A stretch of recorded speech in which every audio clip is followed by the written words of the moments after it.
Merry Christmas everyone, it's Jasmine, and today's project is going to be the 9th in my Handmade Christmas Series for 2016.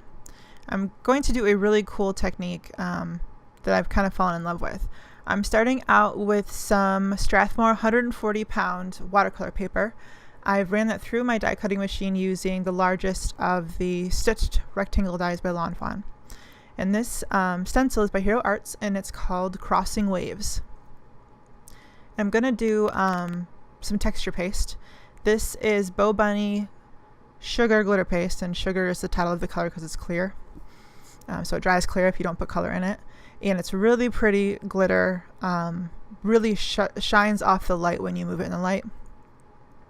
And we're going to spread that over the entire thing.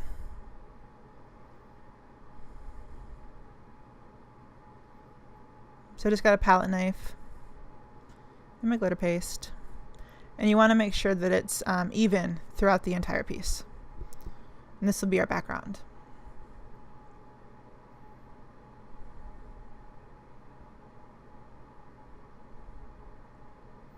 So leaving the stencil in place, we're going to do some Colorburst, and I'm going to use red and green, and I'm going to make stripes diagonally across the piece.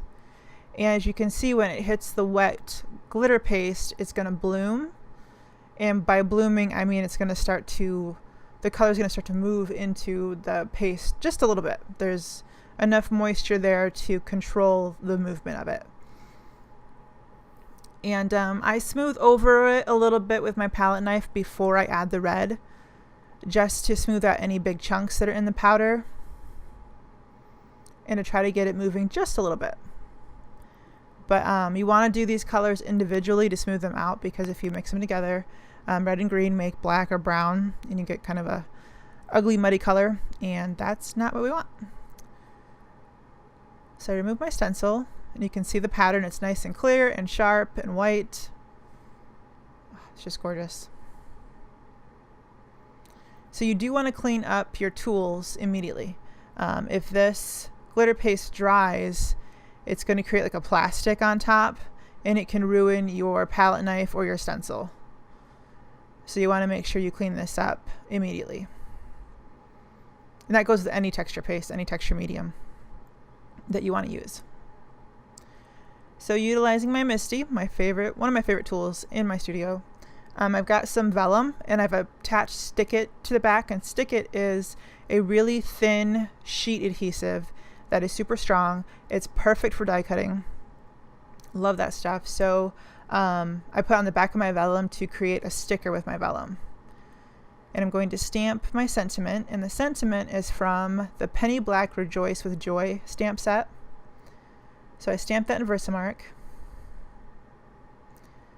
And I'm going to add Ranger Liquid Platinum embossing powder.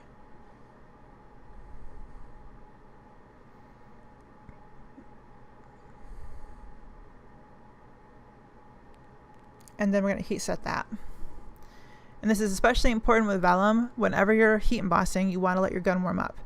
So let it run for a good 30 seconds to 60 seconds before you apply it to your paper, and you'll get less warping that way.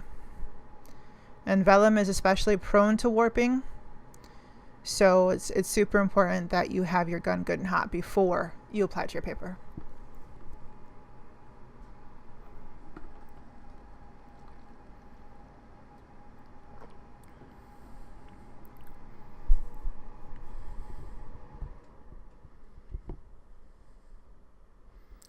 And I'm going to use a Fawn stitched banner die to cut that out.